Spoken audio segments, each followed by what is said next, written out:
I just don't want to give this much energy to shit. Like, if it's outside of my control, it needs to be outside of my head.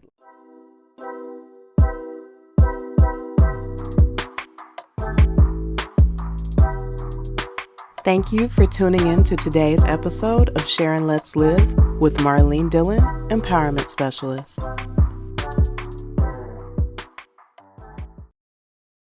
So today I was on Facebook, which I had been pulling back from because it's a waste of my time.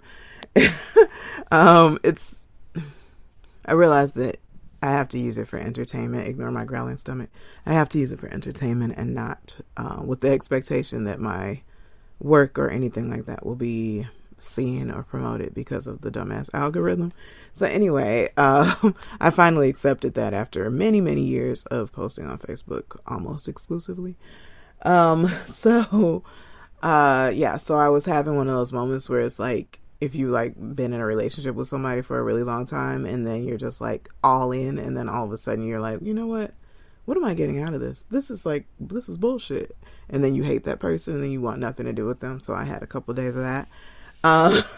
And then I, needed to send a message to somebody, and that's the only way we interact. And then I needed to post something related to something I had talked about before, and it was just like, and before I knew it, I was scrolling again, but basically just for my entertainment, and for like the little dopamine burst, or boost, whichever you want to call it, that I get from seeing stuff that makes me happy.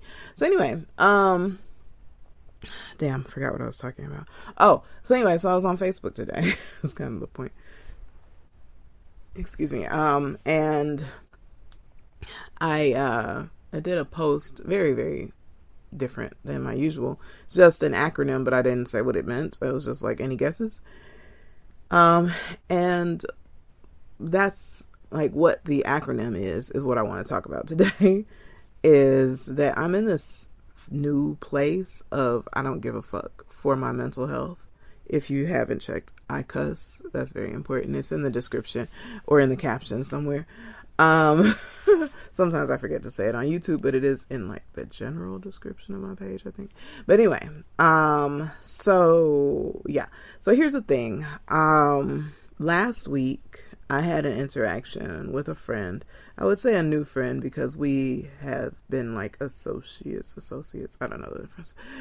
We have known each other for some years now, and we just recently started to, kind of like pull back the layers and get to know each other, like the inbox level, not that kind of inbox, but the inbox level know each other, like the not on my main page know each other, which was really cool, like getting to know them and seeing that they are not all the things that I just assumed of them, especially by how we met.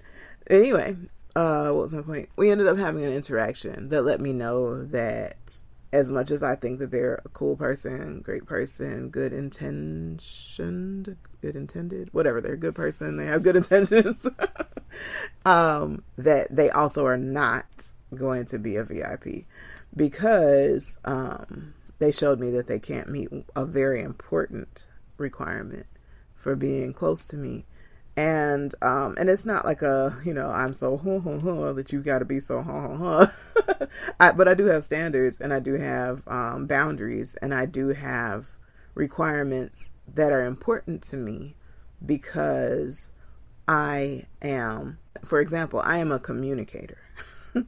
I'm very big on interpersonal communication. I'm very big on clarifying our intentions. I'm very big on clarifying my meaning. I'm very big on understanding the people who I'm close to and them understanding me. And I'm very big on communicating when boundaries are crossed.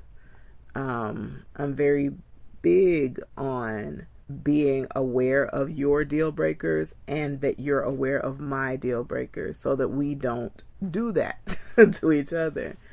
And if I cannot communicate to you that you have crossed a boundary, if I cannot communicate to you that something you have done doesn't work for me, if I cannot communicate to you that this is a hard boundary for me, without you lashing out, we have nothing more to discuss. You only get one time for that. There is no like, oh, well, give me another chance. No, you just showed me how you respond to being addressed, to being corrected, to me expressing my boundaries. And if lashing out is your automatic response, there's nothing more for us to talk about. But the thing about it was that because it felt like, yay, I'm, about to have this new person, that I can have this cool connection, closeness with. And, because I don't have that many close friends anymore. Because of various things, not that I'm like, I suck as a person, but because I have standards, and, not ridiculous standards, but like, I can't have friends that would, like sell me out to ICE. So no, you can't be my friend anymore.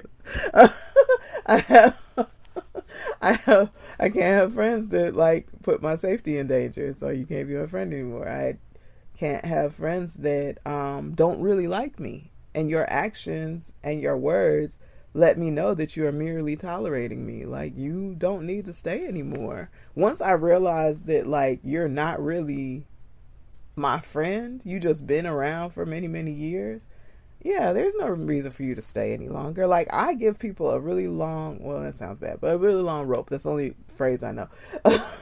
I give people a long rope, and if they choose, that's their business. So... yeah, so I and because I'm a communicator, I'm going to say like, man, it doesn't seem like, blah, blah, blah, or it seems like blah, blah, blah, blah. Am I wrong? Like people who I realized were actually like just using me or manipulating me. They gotta go, and my family, they're just like, what happened to so-and-so? I'm like, oh, there was a reason, but they always think it's me. And I guess on some level it is me because I have standards. And once I realize that you ain't really about me, you can be about your way. You can get going. So anyway, so I recently, I guess I didn't tell them I released them, but maybe the lack of response. I'm not trying to ghost them. I just don't have words for them yet. Because I would like to communicate that I'm not going to take them to the next level. But since I couldn't even communicate something simple to them without them lashing out, I'm like not wanting to make that, not wanting to have that conversation, because it's just like, I'm doing this for you so that you know what's going on. I'm good. I can move on. But I think that it would be honoring to the friendship we've had thus far to say, this is why this isn't going to work for me. But if you lashed out when I was still trying to be your friend, you definitely, I just don't trust that you're not going to lash out when I say like, yeah, so peace. It was nice, but it won't be any, it won't go any further. And I wasn't actually planning on like completely like kicking them to the curb. It was really more of I recognize that you can't be this kind of friend, so you will go back to what you were. Maybe just with a little, like, because I know a little more about you, maybe you get a little more, but not much more than someone who I barely know, like a random Facebook friend, because you've proven that you don't meet the requirements for this next level that I was about to promote you to, and or had pre-approved you for. So anyway, what was my point? Oh, so anyway, that experience, along with life in general, and just, I just lost my best friend and all of these things, it was too much. It was too much for me, because I'm like, what do you mean? I'm a good person. You mean I can't have any friends? I'm never going to have friends. It's always going to be a problem. I'm never going to have a man again. I'm just never going to have sex again. I'm just like, my life is over. Like I was done last week. I was in a bit of an emotional crisis, let's say that.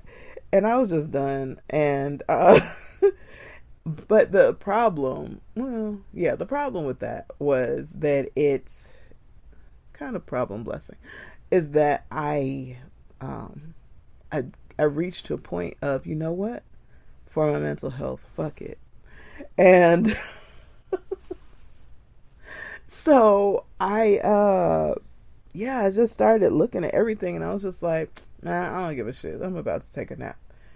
And part of that started out as kind of depression-ish, but then it turned into, I just don't want to give this much energy to shit. Like, if it's outside of my control, it needs to be outside of my head. Like, okay, fuck that, going to bed. I'm going to take a power nap, and then I'll return and I will see what we are doing. But I can't process that right now. You are shutting down all of my mental capacity with this bullshit and fuckery. So I'm going to sleep. And so I actually, like, it kind of turned a corner in a sense from being something that's just like, I can't do life, good night, to not that type of good night, you know, nap, just a nap, planning to wake up. But and then it changed to, you know what, I need to reset because this is too much. I'm going to take a little power nap and I'll be back in an hour. And I realized that I actually kind of like that. The life that I currently live allows me to do that. And I'm at a point of recognizing the level of processing disorder that I'm dealing with ADHD and executive dysfunction, that I need to reset many times in a day, or I won't be able to really function because my mind is looping on that whatever event it was, whatever experience it was, whatever conversation it was. So I can't focus anymore because that's all I can hear in my head. So, so I have to take a little nap, wake back up, start over. And, so I'm at this place now where my thought is, this is overwhelming. You know what? Actually, I don't give a fuck. I don't know if that is good or bad. I just know that it is working for me. It's keeping me here. It's keeping me, able to, like, still giggle and find my way through my day. A lot of the stuff that usually stresses me out, it's just like, I need to do that. I don't have the capacity to do that. I'm just not going to do that. And I don't give a fuck. And instead of, I need to do that. Oh my God, what's wrong with me? Why won't I do that? I need to get that done. Like, I'm just accepting, like, look, I'm dealing with like 20 years of burnout. Maybe 25. Oh my God. I didn't mean to tell you this, but I'm going to do it anyway. So I was texting with a friend and I was asking her for a resource. And I assumed that she, like, you know, had these contacts, you know, at her fingertips. And she was like, well, you know, actually, I wish I could help, but I was in that program like 25 years ago. And I was like, what? That's not possible. What do you mean, like 25 years ago? And when I sat with it for a while, I realized that I missed, like, now that I'm doing the math and thinking about it, I don't think it was like a full 25. It's not 25. It's probably closer to 20, which kind of makes me feel a little better. But I was like immediately like deeply depressed because I was just like, oh my God, I have been living in such a fight, flight, freeze, fawn response for the last 25 years that I didn't realize 25 years went by. I have been in this time blindness that I experience as a part of being neurodivergent in the way that it shows up for me. You mean to tell me I missed 25 fucking years? Like, I was so like done and distraught and all of that. And now I'm glad that I'm telling you about it, because doing the math, it doesn't seem that it was a full 25 years. It was probably closer to 20, which still sucks. But it is not 25 years sucks. I can deal with that a little better. But anyway, but like that shit, when I heard that, I was so done. I just immediately like just turned the lights on and went to bed. Because I was just like, no, I'm not even, I can't even deal with that right now. And, I woke up feeling significantly better. That wasn't on my mind. And when it started to try to creep up, I was just like, nah, we're not going there because we already know where that's taking us. Shifted, went in a different direction. And basically what I've been doing the last few days is being very much like, what do I actually need to do right now? What is actually like required of me in this particular moment? And how can I stay present with that? And how can I do it in a way that brings me the most joy? So like, for example, I was making breakfast and like my daughter's lunch for school while listening to Don't Disturb This Groove from from like the 80s. I don't know why that song popped in my head last night, but it's been on loop. But it changed the vibe. It completely changed the vibe. Like days ago I was watching I was watching some clips of like 227, like with Jack A. Harry. But I always loved her. She's like one of my favorite actors and characters, like the characters that she portrayed. I always like the sexy character on every show. So like Blanche, all of those people, Marilyn Monroe. Anyway, so so I'll be like doing the stuff that I hate while listening to like my favorite. For example, I'm driving to go get my daughter and I'm not like in the mood, but I know that she needs to be picked up. I will put on my favorite movie on YouTube and of course turn the screen off and just let that be playing in the car while I'm driving, because I know the movie by heart, like I know what's happening in every scene. And and I'll do that and while I'm driving, and then it shifts my mood because it's my favorite movie, and and it's my way of like, in a sense, staying present, like not letting myself go into like the places that would make me sad or miserable or angry or whatever.